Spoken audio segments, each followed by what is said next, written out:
धर्मक्षेत्रे कुरुक्षेत्रे समवेतायुयुत्सवः मामकाः पाण्डवाश्चैव किमकुर्वत सञ्जय. मंजरी भगिनी. धन्यवाद भगिनी. नमः सर्वेभ्यः. Good evening, warm welcome to English sessions of Bhagavad Gita class. So all of you know that we have done with the 3 chapters in Bhagavad Gita. We have learnt Arjuna Vishada Yoga, Sankhya Yoga and Karma Yoga. So we have to start 4th chapter, Jnana Yoga today. But before starting 4th chapter, let us try to do a quick recap of what we have learned in the past days, what and all we have learned. So quickly we'll just revise the things and then we can start with the 4th chapter. So we have seen that in Arjuna Vishada Yoga, initially Arjuna was very enthusiastic to fight this war.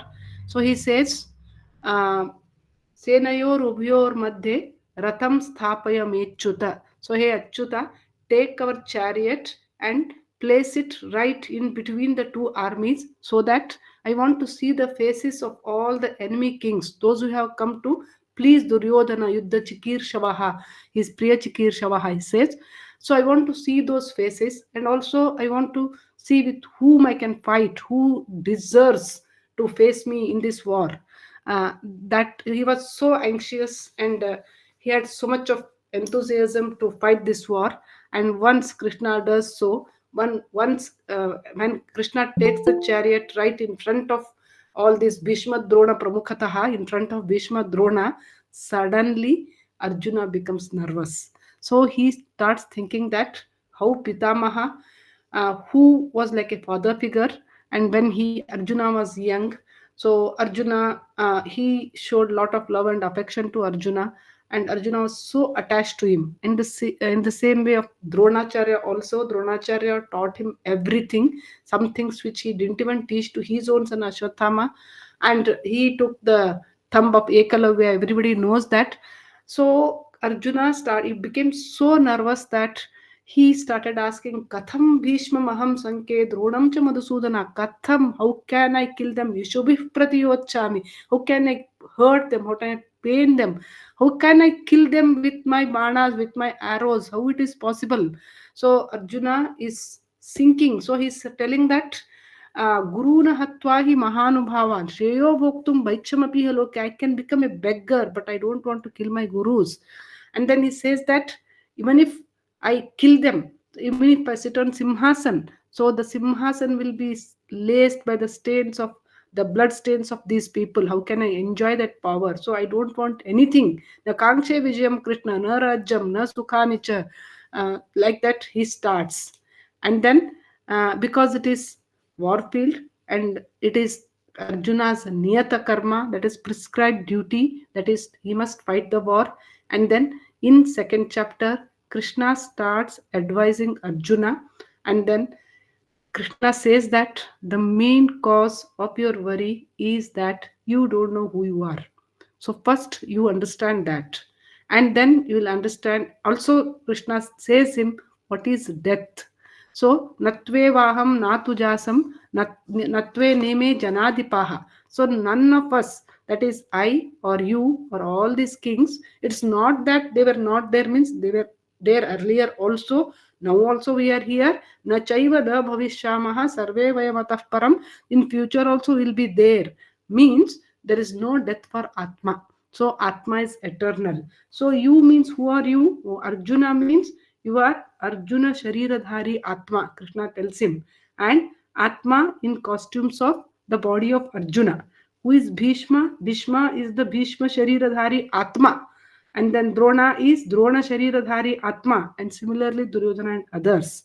So Krishna says the Atma, it gets several bodies. So the Atma is very, very transient, very, very temporary. But whereas the Sharira, the body is temporary and Atma is permanent. Atma is indestructible.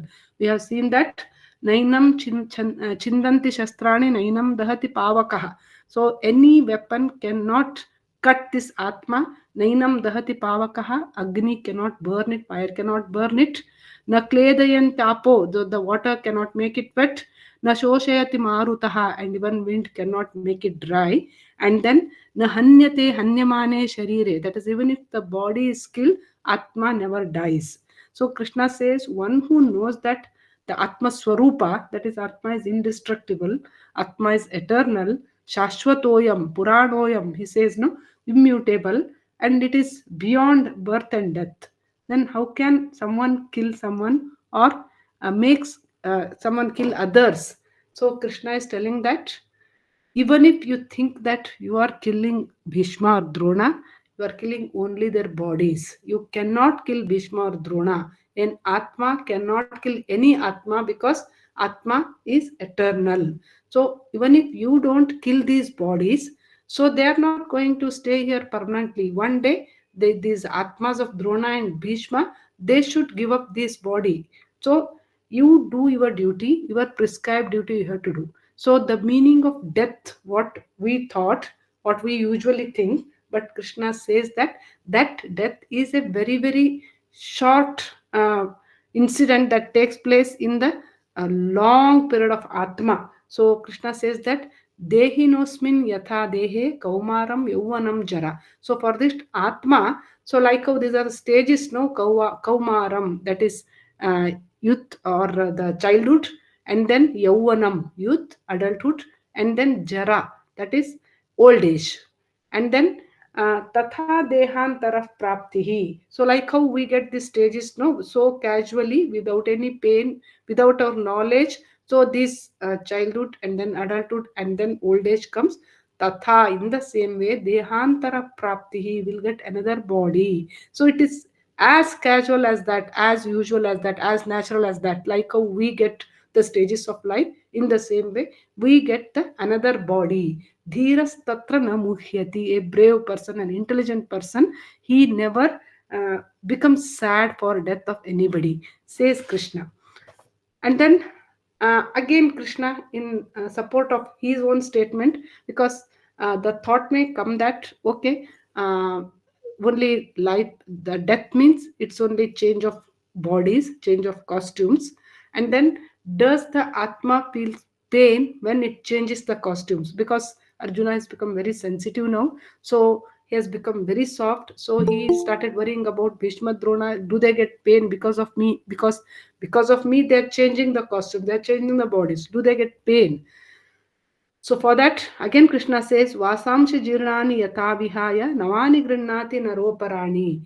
Like how jirnani vasamsi, the old clothes, like how we change and wear new clothes, tatha sharirani vihaya jirnani anyani sanyati dehi. Like that he says.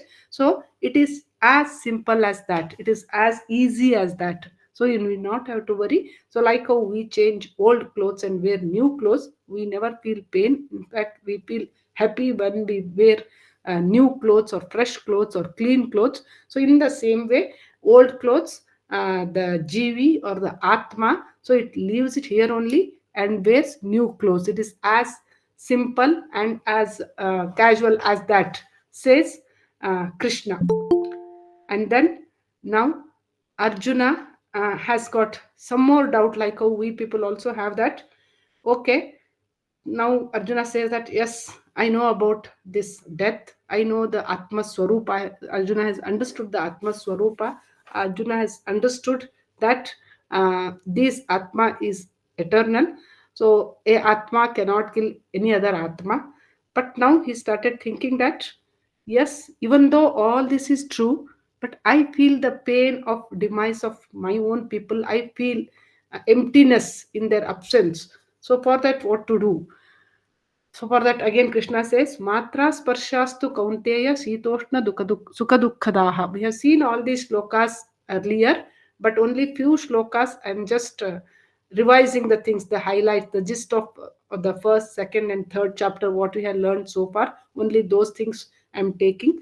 So matra sparshastu kaunteya. So when the Atma gets bodies, then what happens? The Jnanendriyas, the contact is established between the Jnanendriyas and the outside materials like Rupa, Rasa, Gandha, Sparsha. And then when that contact is established, then what happens? We start experiencing Shita, Ushna, Sukha, Dukkha. When the Atma gets the bodies, then we get all these emotions because of we have Jnanendriyas, Karmendriyas, and all those things. No? So through these Indriyas, we start receiving the outside vishayas, and because of that we start getting these emotions and getting these dualities of life, that is sukha, dukkha, ishta, anishta, mana, apamana, ninda, stuti, shatru, mitra, and so many things like that. So these are the natural dualities of life, dvandva they are called as. And then Agama Payino Nityaha, Krishna says, they keep coming and going here, Arjuna, don't worry. So, any bad news, any sorrow, anything that comes, it will not stay permanently. So, it goes. The intensity of that deep depression will be there, no? That is not permanent, it goes. Agamo Payanaha, again something else comes, and that also goes. So, all this Sukha Dukkha, they keep coming and going. Chakravat parivartante sukhanicha dukkhanicha, like a wheel of the chariot. They keep coming and going. So Tam titikshasva bharata. Krishna says you must learn to tolerate these things, because for every individual, they in their lifetime they have to face the demise of their near and dear ones. They should be able to face that, and every individual sees this in experiences this in his life. And it is not only death, any sorrow, any difficulty, every individual is bound to get these things. And Tam titikshasva. You should learn to tolerate those things, Arjuna. There is no other way, says Krishna, because even Rama, Krishna, even though they are divine people, they are God only, but then also when they took incarnation, when they took avatara on this earth, even they saw death, because even they had to uh, give away their body here only. They didn't go to heaven with the Sasharira. They didn't. Even they saw something called as death. They also just gave away their body here only, cast off their bodies here only, and then got. So even Rama and Krishna, for them also this rule was applicable. So it is applicable to everyone. So you have to learn to tolerate those things, says Krishna. And then Krishna says, hey Arjuna, why you are facing such a deep depression? Why you are feeling so sad? Is your mind is not fixed. Your mind is not steady. Because sometimes you feel that you must do this war, you must win this war, and you have gathered so much of weapons. You went to Devaloka, and you did tapas and got Pashupatastra. You have Gandiva, and you have so many things. And now you are telling that I want to go and do Bhikshatana, that is begging. And sometimes you say that I'll become sannyasi. And why you gathered all these things? It is because your mind is not fixed. So then Krishna started telling him about the fixed mind, that is Sita Prajna. And then Arjuna is curious to know. So Arjuna says, Sita Prajnasya ka bhasha samadhistasya keshava. Oh Krishna, what is the language of Sita Prajna? How he meditates. Samadhistasya keshava kimasita vrujeta kim. Sitadir kim prabhasheta kimasita vrijeta kim. How he talks, how he walks, how he sits, how he behaves. Arjuna is very curious to know about Sita Prajna. That is one who has a balanced state of mind, or a fixed state, one which is not fickle, so determined. So then Krishna, there are entire after 55, all the shlokas are related to this Sita Prajna only in the second chapter. So one or two I'll be discussing. Krishna says, Dukkeshu anudvigna manaha, Sukheshu vigata sprahaha. So, Sitaprajna, what he does, when dukkha comes, he's not hurt, he's not pained, he's not disturbed. So, he stands like a rock. Sukheshu vigata spraha. When sukha comes also, he is not too attached to that. Vita raga bhaya krodha. He is away from raga, bhaya, and krodha. And such a person is called as Thita Dihi Muni Ruchate. Such a person is called as man of fixed, that is balanced state of mind. So Dukkeshu Anudvigna Manaha. So this Stitaprajna, he stands like a rock. That is rock, even if a heavy rain hits hits from all the directions to this rock, the rock remains unmoved.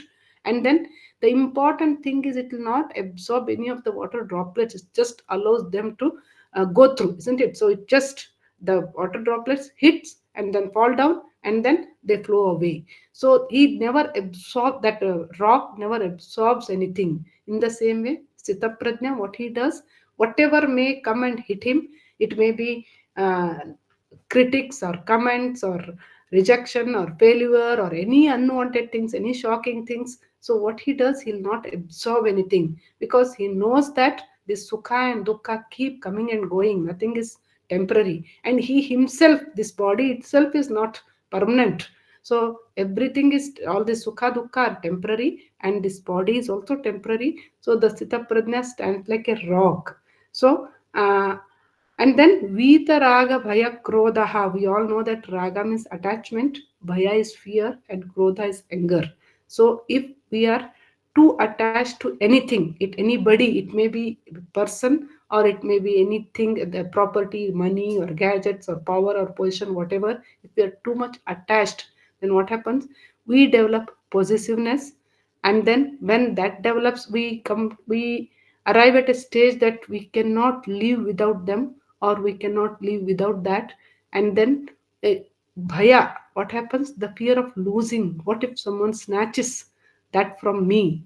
So the bhaya starts. And then if by chance that becomes true, because sometimes, yes, it is bound to happen, someone may snatch it, or they themselves may go away from us, or some they may die also. So then what happens? Krodhaha. So that krodha, that helplessness, and that uncomfortable feeling that comes. So that is why what Chittaprajna does, he stays away from raga, bhaya, and krodha. So that person is called as Chittaprajna, says Krishna. So one has to train the mind to take sukha dukkha in a same way, in a samatva bhava. So that's what he says. And also he says, Yada samharate chayam kurmonganiva sarvashaha. So the turtle, when it's in water, so it has got a peculiar, it's boon only we can say. So then it will be in water, it spreads its limbs and it will be in search of food. And then when it senses some danger, big crocodiles or something, and then it can withdraw the limbs immediately when it senses the arrival of the enemies. So it withdraws the limbs and then sits like a rock. So its body, the outer shell is also very hard. So it sits like a rock. The bigger animals get confused, think that it is a rock, and then they just move away. When the enemies are away, so what it does, it again spreads its limbs and it starts searching the food. So in the same way, Krishna says that kurmonganiva sarvashaha indriyan indriyarthebhya tasya prajna pratisthita. So one who can withdraw the limbs when there are dangerous things like kama, krodha, mada, matsara, someone is asking us to do something wrong things, or anything that is dangerous, when we are supposed to do something wrong things outside, so we can just withdraw ourselves from such things and then remain like a kurma. So and that person is called as Titaprajna, says Krishna. So so the entire second chapter, Sankhya Yoga, so that ends with this Sitaprajna shlokas. So then the third chapter is Karma Yoga. So now Arjuna has learnt about Atma, Arjuna has learnt about death, Arjuna has learnt who am I, and then next is how to perform the duty, how to perform action, how to do karma comes in the third chapter. So third chapter, I feel it's very, very important. It's very applicable to all the people of all the age group. It's applicable. I feel it's really very, very useful chapter. Third chapter is, we'll see why it is useful and how it is useful. So in the third chapter, so the important thing that we have discussed is the name itself is karma yoga. So karma yoga, entire Bhagavad Gita, yoga means it is karma yoga only. Karma yoga means doing work without any attachment. So that is Nishkama Karma Yoga. Yoga means Karma Yoga means Nishkama Karma Yoga. So that's what is told in entire Karma Yoga. And one more important discussion we had in third chapter is yajna. So Krishna says that each and everyone should do yajna. So what is yajna? So all these days we were thinking that yajna is doing homa, havana, and putting some ghee or havana samagri into it and chanting mantras. So that is the commonly known yajna. But actually that is not the yajna. That is one type of yajna. There are so many types of yajnas. That is one type of yajna. Yajna we call in English as sacrifice only. So yajna is giving something. Yajna is giving something without returning anything, without expecting any returns. That is called as yajna.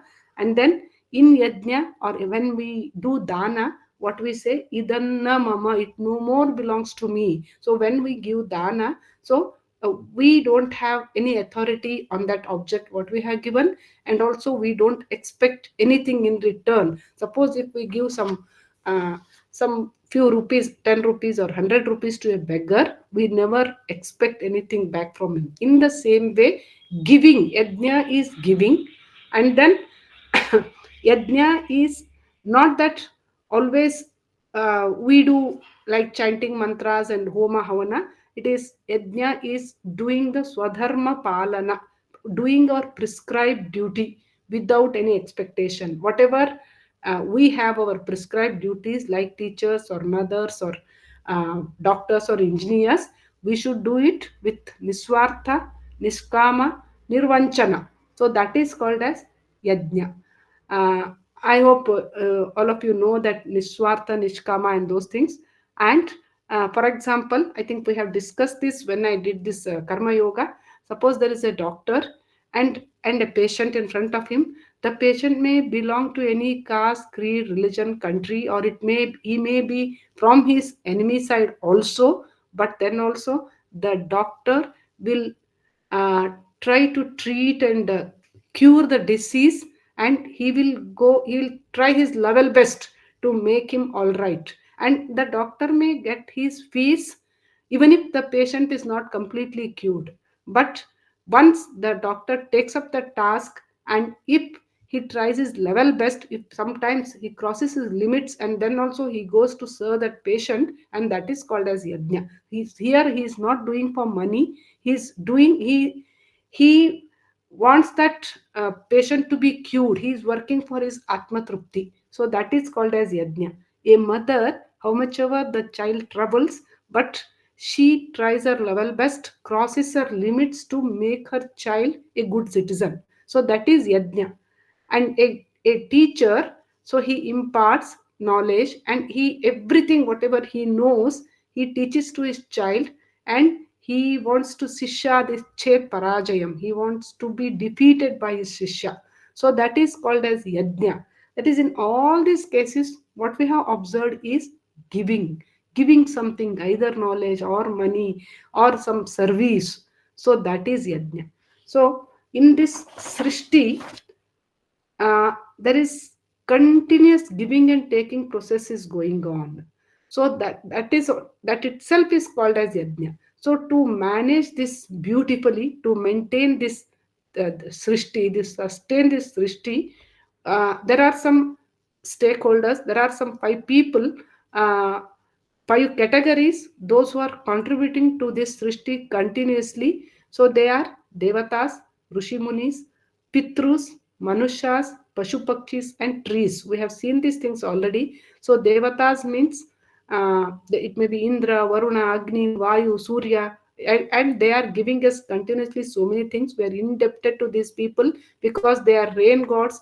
And Surya, you know what he does, and Agni, Vayu. So all these are gods. And then Rishi Munis. Rishi Munis are the people, those who impart knowledge to the world. Yeah, actually, not only they have preserved all these Upanishads, Vedas, and other things, but also they are the people, those who have told us about this solar system, planetary system. It may be metallurgy, it may be crop. These Rishi Munis are like scientists. So because they have uh, gained this knowledge and just distributed to the entire world, we are having a comfortable life. So we are indebted to these Rishi Munis also. And Pitrus are our fathers or forefathers or ancestors, we are indebted to them also. And Manava, the Manava's contribution to this Srishti is enormous, and Pashu Pakshis, and then plants. So we all know this. So all these five people and the nature, all these together we are working. That's why this srishti is sustained. So we are all indebted to these things, and we have discussed the details of this when I was doing this. So whatever we earn by our prescribed duty, so we should give a part of it, a share of it to all these people, and we should consume the remaining things. So whatever we do duties, swadharma palana rupi yajna, that's also called as yajna. Doing our own duty is a yajna. And whatever we get out of it, so we should give it to all these people yatha yogya, a small portion of it to them. And then what we consume, the remaining, so that person is called as amrutashi. We have seen this. So when the normal homa havana is conducted, what the host does, so he does nevedya, he gives it to the guest, and the remaining he consumes. That's why it's called as amrutashi. It is applicable to our daily life also. So whatever our prescribed duty we have to do, we will do. And then we will gain money or knowledge or physical strength, whatever we have, that we should share with people, and the remaining we should consume, and that is called as yajna. So then, this yajna is nirantara, that is continuously giving and taking. Always that we have seen, samashti, veshti and samashti. Veshti is individual, samashti is this community, this nature, whatever we have. We have seen that what the rivers do, continuously they rush to merge into the ocean. What the ocean does, it will not just take that water and sit like that only. It will just send that water to the sky with the evaporation. And then what the sky does, it will just not take keep that water with it. It will again pour down to the earth. Then what the river does, river gets water due to rain, and river again gives it to ocean. Ocean again sends it to sky. So nobody keeps that with them. So whatever comes, it goes like that only. And because of that, our lives are there. We are sustained because of rain and all these things. So in the same way, whatever we get from the society, whatever we get from this samashti, we shouldn't think that it is for us. We should just pass it on. That's what is called as yajna. We should contribute in any way. There should not be a single individual who is not contributing to the society or to the samashti.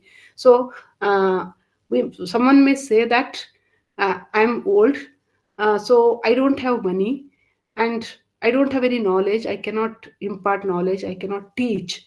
So, and then I cannot do any physical service to someone also, because I don't have energy also. So I don't have anything. So how can I contribute? So at least a person can be kind to someone else, someone who is in need, so he can go hold the needy person's hand and spread some kindness. So that person shows kindness to one more person, that person shows kindness to few more people. So in this way a chain is established of kindness. So at least something we should keep contributing to the society, and that is called as yajna. Without expecting anything, when we do something, that is called as yajna. And then, so that's why Krishna says that this kind of yajna is very much needed for the sustenance of this srishti, he says. And then, and this is karma yoga, no? Through karma yoga, whatever our prescribed duties are there, it may be duty of a teacher or mother or doctor or engineer or a lawyer or whatever. So each and every one, a housewife or a old lady, each and every one of us should be keep contributing to the society. So that's what is yajna, without any expectation. And then Krishna says that through this karma yoga only, Janaka and others, Janakadayaha, they got moksha. So that's what Krishna told. We have seen this. So there was a question from one member of this group. Uh, she asked me to uh, tell why Krishna chose Janaka, what Janaka did, and why Janaka is so special, and what Janaka did. That was the question asked by her. And She herself is a great karma yogi. And she asked me this question. She does so many things without expecting any name or fame or anything. She helps a lot in the society. She does.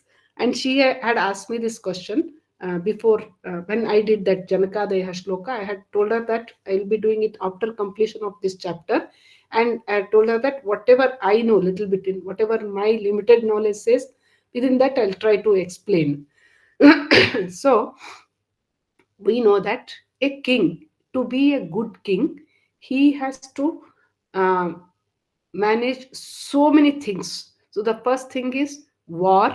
So in the borders, there may be disputes, there may be attacks from the neighboring countries, there may be intruders. So the king has to maintain a huge army. He should go and fight, and he should be ready to sacrifice his life also many times. And we have seen that many kings have died in the battlefield also.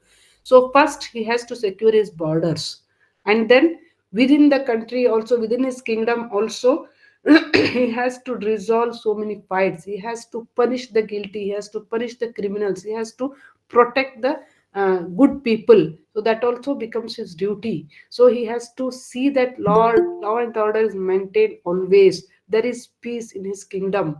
And then he has to see that his subjects are not burdened by heavy taxes. That also becomes his duty.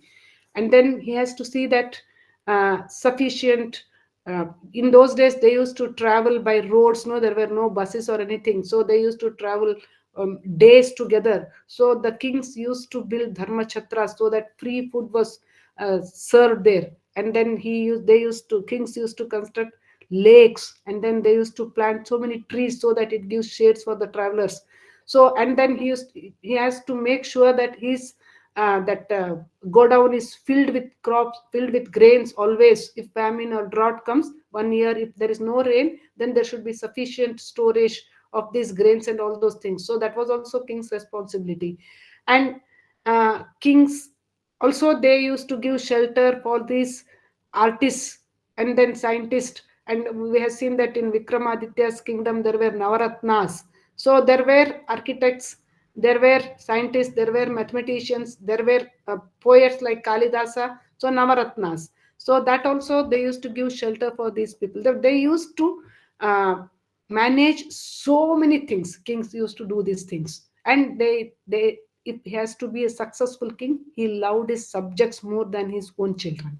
So that was one side. To become a Rishi, so it is totally opposite. A Rishi used to stay in a forest, in a hut, and then he used to sleep on a bed made of grass, and he used to be totally detached from the materialistic affairs, worldly affairs. He used to stay away from the society, and he used to eat whatever grows around his ashram, the rishis. And then always they used to do tapas and seek Brahman. Always they used to try to understand Brahman and try to merge with Brahman, get Brahma Jnana. That was the work what Rishi used to do, and that was also equally tough. The Raja's duty was also equally tough, and Rishi's also was equally tough. But there were people called as Rajarshis, where they used to manage both Raja, Rishi, River. So Raja, he used to be a king, but he used to stay a life like a Rishi, and that was Janaka. There were so many kings before also. Ambrisha was there, Prahlada was there, Ikshvaku were there, and Janaka was in Ramayana. We have seen Sita's father. So Janaka was such a great king. Apart from doing everything, his prescribed duty as a king, he had a great thirst of spirituality, of adhyatmika jnana. So we have heard so many stories about Janaka. And it may be story of his swapna. He had a dream, and which is highly philosophical stories there. And then his interaction with Ashtavakra, his interaction with Yajnavalka and Gargi, and so many others. He used to conduct Jnana Satras in his kingdom, and he used to hold discussions about the spiritualities very frequently. And Uddalaka, Aruni, Gargi, they were all great philosophers. They used to take part. There used to be debates in his kingdom. So he was a Brahmajnani. He was an enlightened soul, Janaka Raja. But he was so interested in spirituality, he would have given up this kingdom to his to some ministers or something, and he would have gone to forest and done tapas. But he didn't leave his prescribed duty also, and he reached the peak in brahmadhyana also. He got brahmadhyana also while doing his prescribed duty as a king, which is not that easy. He had to fight war, he had to kill people, but yet he used to be doing the things without any attachment, and yet he was a brahmadhyani, he was a rushi.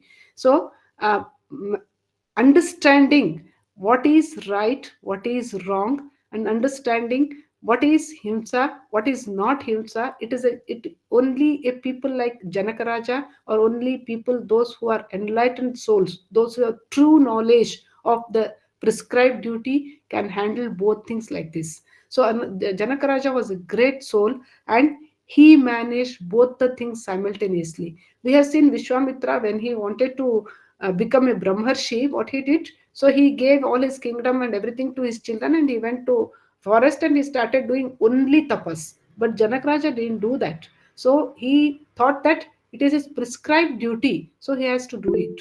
So there is a great lesson for us. So what usually people think is Bhagavad Gita is something that we should learn in old age. Why Bhagavad Gita should be taught to youngsters? But Bhagavad Gita, we should remember that it is taught in a prachanda karmakanda, prakanda karmakanda, like the war field. So Bhagavad Gita was much needed to Arjuna, who was standing in the war field. So Bhagavad Gita is needed for all the karma yogis. The karma yogis, that is, it may be students, it may be the office going youngsters, they need it on everyday basis, because they'll be doing karma, they'll be doing their prescribed duties. But while doing prescribed duties, we must not be too attached to that, we must not be attached to the results. But yet we should do it with full concentration, full effort. Karmanyevadikaraste ma phaleshu kadachana. And then mate sangos twakarmani, such a nice word it is. It is not it, because you're not attached to the fruit, don't lose interest in doing the work. Krishna says mate sangos twakarmani. So don't move away from the karma, don't move away from the prescribed duty. You should be busy in doing your work, but yet you should be detached from the karma, and whatever comes out of your work, so have a samatva bhaga, siddhya siddhoho समो भूत्वा समत्वं योग उच्यते योगस्थः कुरु कर्माणि संगम त्यक्त्वा Dhananjay, says Krishna in the third chapter. So do your prescribed duty and then be detached from it. So it is so applicable to students, because students very frequently feel sad if they lose 2 marks, 3 marks. Even if they get 90 plus, then also sometimes they are not happy. So this is very much applicable for youngsters also, and those who go to office, those who are too much ambitious for their promotion or anything, when they feel very depressed, for them also it's applicable. So this karma yoga chapter is applicable for the people of all the ages, especially youngsters. It's more applicable. And also we should know that our great freedom fighters like Mahatma Gandhi or Bal Gangadhar Tilak, all these people, and Vivekananda and many more. So all these people, they got inspiration from Mahabharat to fight for our own country's freedom.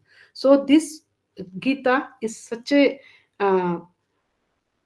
weird, we can say. It says, it teaches us the philosophy, but yet it asks us to do our duty, stand for our cause. So that is the special nature of this Bhagavad Gita. So karma yoga says that only. So do your prescribed duty, whether it is kamya karma or niyata karma, whether it is your prescribed duty or your hobby, whatever you do. So but be detached from the fruit and give your 100%, give your 100% effort in whatever you do, give your 100% attention in whatever you do, but be attached from the fruit, and then whatever comes, accept with samatva bhava.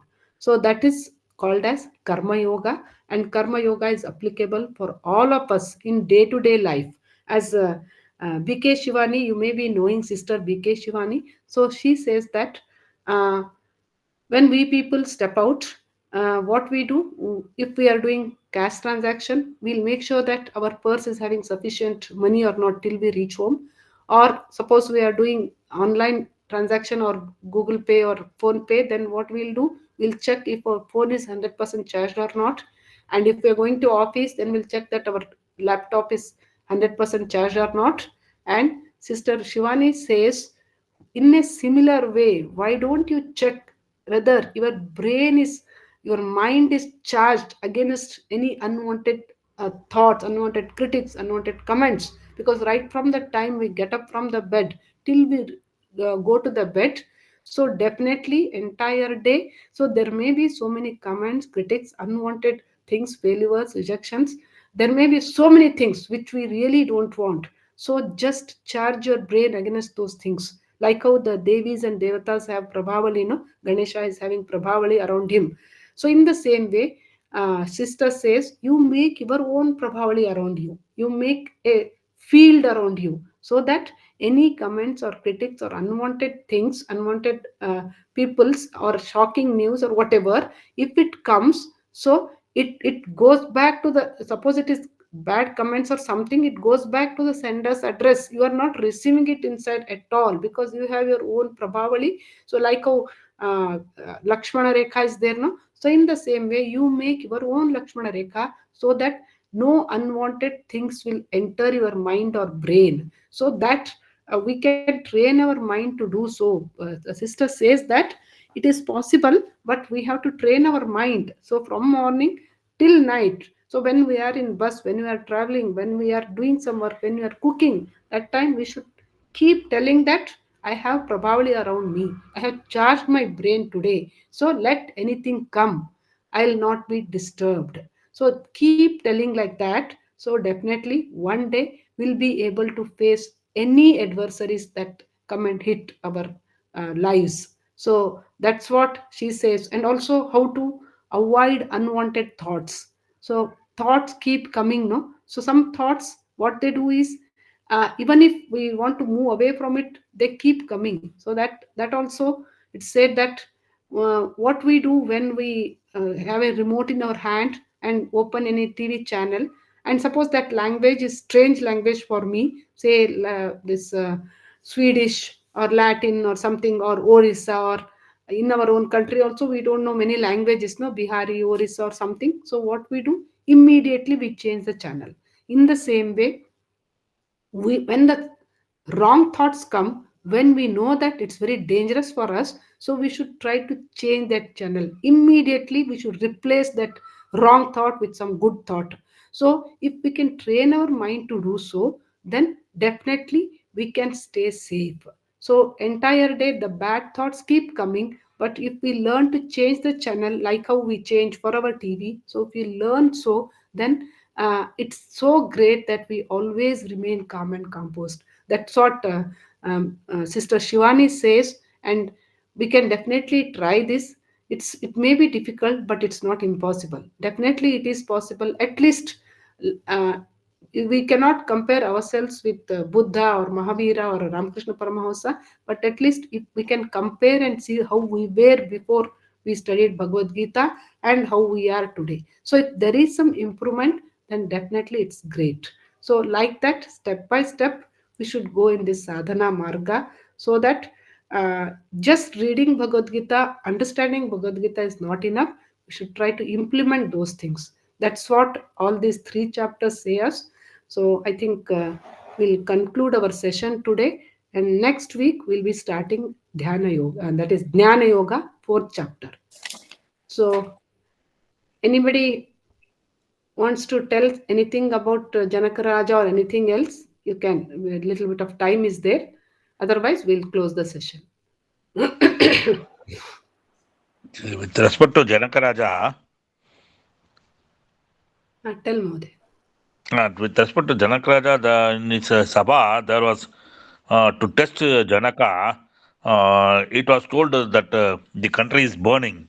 So Yes. all the persons around him, they ran hither and thither to take their belongings. Janaka never moved, it looks like. So Yes. when they were questioned, Janaka, why you did not do? It is your kingdom. He says, nothing is mine. They all felt that there are things which are getting destroyed. I don't think like that. That that's how people came to know that he is not ordinary king. He Yes. is a real rishi. That's why he is able to keep quiet and calm in spite of what is happening around him. Yes, It's yes. I'm just Yeah. sharing with you. Yes, Mahoday. Yes, the stories. There are so many stories about Janaka. Yes, this is also Yajnavalka and Janaka. This story. Mm. Yesterday, I think I told in Kannada class. Today, I Correct. forgot to tell this. Good, Mahoday, you told it. Okay. Thank you. ಧನ್ಯವಾದಗಳು. Okay. ಧನ್ಯವಾದ ಮಹೋದಯ. ಧನ್ಯವಾದ. Bhagini Shanti Mantram. अस्तु भगिनि नमस्ते भगिनि ಸುಕನ್ಯಾ ಭಗಿನಿ. ॐ सहना भवतु सहनौ भुनक्तु सह वीर्यं करवावहै तेजस्विनावधीतमस्तु मा विद्विषावहै ॐ शान्ति शान्ति शान्तिः समस्तलोकाः सुखिनो भवन्तु समस्तलोकाः सुखिनो भवन्तु समस्तलोकाः सुखिनो भवन्तु समस्तसन्मङ्गलानि भवन्तु नमः सर्वेभ्यः भगिनी पारायण इस् देयर टुडे